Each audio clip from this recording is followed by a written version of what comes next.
give honor to God, who is first in my life. Without him, I am nothing. And I'm just humbled to stand before you to proclaim his word. I'm going to jump right in. The book of John, chapter 1, says that in the beginning was the Word, and the Word was with God, and the Word was God. The same was in the beginning with God. All things were made by him, and without him was not anything made that was made. In him was life, and the life was the light of man. And then verse 9, that was the true light, which lighteth every man that cometh into the world. He was in the world, and the world was made by him, and the world knew him not. He came unto his own, and his own received him not. But as many as received him, to them gave he power to become the sons of God, even to them that believed on his name. And Luke chapter 23, verse 34, then said Jesus, Father, forgive them, for they know not what they do. I would like to meditate briefly on the topic, like Father, like Son.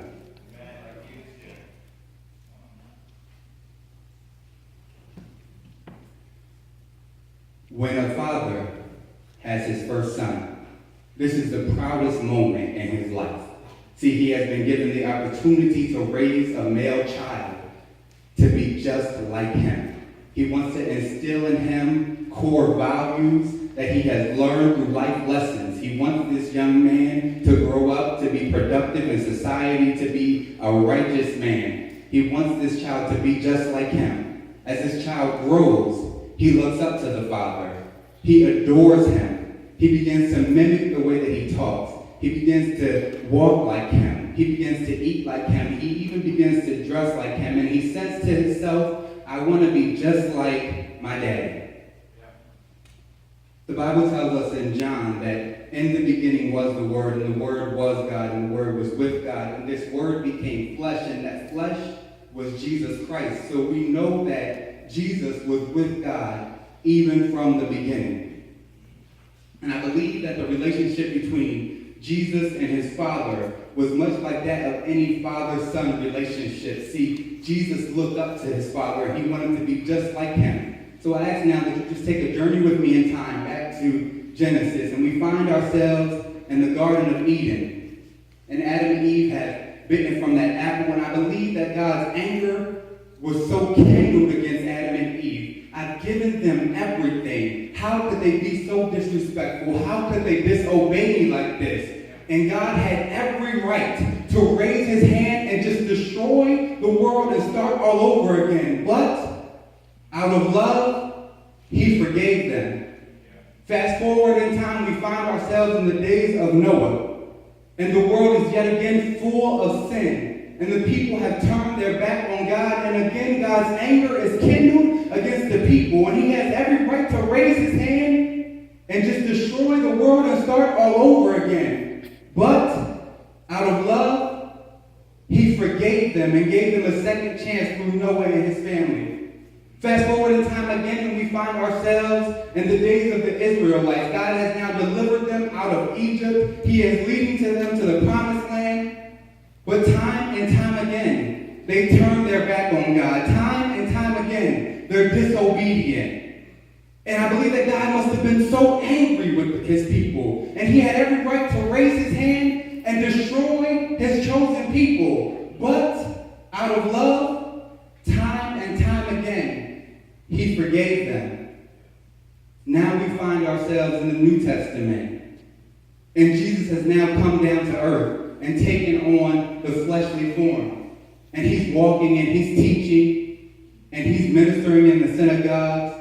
And he's healing the sick, and he's cleansing the lepers, and he's giving sight to the blind. And he's doing all the things that were his ministry. And the people did not know who he was. They did not believe that he was the Messiah that they had been waiting on for generation after generation after generation. And they despised him and hated him. So much so that they condemned him to death. I find this to be very ironic. The person who was sent to give them life, they have now condemned to death. But before they put him on that cross, first, they persecuted him. They talked about him. They beat him. They whipped him to the point where his body had physically given out. He was dehydrated. He was sleep deprived. His body had broken down to the point where he could not carry his own cross, where he couldn't carry his own body weight. And then, to add insult to injury, they hang him on a cross between two thieves. And as he is on this cross, beaten, broken, he has a decision to make. He has to decide between what the philosopher Thomas Hobbes calls self-preservation, the will to preserve oneself against any hurt, harm, or danger, or the theory of altruism, putting the interests of all ahead of oneself.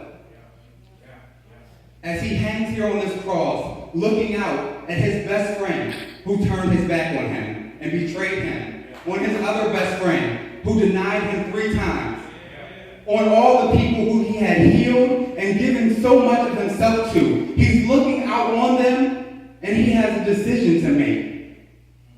And I believe at this moment he thought back over time, and he looked back to that day in the Garden of Eden and remembered what his father did. And he looked back to that day with Noah and remembered what his father did. He looked back to the Israelites and remembered what his father did time and time again throughout history. And I believe that God's anger at this moment must have been at its highest. You see, this was his only begotten son. This was his flesh and blood. This was his son. And a father's natural instinct is to protect his son at all costs. And this was his son that they had betrayed, that they had hung on a cross, that they had beaten. I believe that he said to himself, how could they do this to him? I sent him to give them life. I sent him to give them salvation, to give them an opportunity to live with me in eternity, yet they turned their backs on him. I believe that it was his right to reach his hand up and destroy mankind.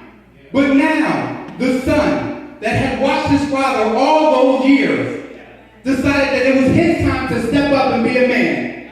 And I believe that he took mankind and placed them behind the cross. And though he was physically weak and his head was hung, he mustered up the strength to raise his head and scream at the top of his lungs, Father, forgive them, for they know not what they do. See, this act of love that he showed was beyond anything that we could comprehend. See, our natural inclination is to self-preservation. See, we would have wanted revenge. We would have cried out, Father, kill all of them. Father, get me down. Father, avenge me. But he cried out, Father, forgive them, for they know not what they do. And if that wasn't enough, he ascended to heaven, and daily, on our behalf, he kneels before the throne. Every time we fall short, he kneels at the throne, crying out, Father, forgive them, for they know not what they do. When a family has a second child, that child looks up to the older sibling. He wants to be like him. I remember watching my older brother play basketball, and I would mimic his moves, and then I would want to dress like him. So he was in high school, and I would steal his clothes, and I would wear them to middle school. I wanted to walk like him. I wanted to do everything that he did. The Bible tells us in John that because the Word came down and became flesh, it gave us the opportunity to become sons and daughters of God if we would but believe in his name. That means that we are now children of God. That means that Christ is now our sibling. And just like any other sibling relationship, it is our opportunity to look up to our big sibling. Look up to our big brother. And watch what he has done. Watch what he did that day on the cross. And for all that the world has done, we find ourselves in 2015 in a world that has turned its back on the church. In a world that is so full of sin and hatred and malice. In a world that is condemning us and talking about us. And we have looked have turned inside the church and only hang out with ourselves because we want to preserve ourselves. But we must, like Christ, have this altruistic mentality and look outwards into the world and stand on behalf of our brothers and sisters that are lost. Stand on behalf of those that have not found that light and cry out,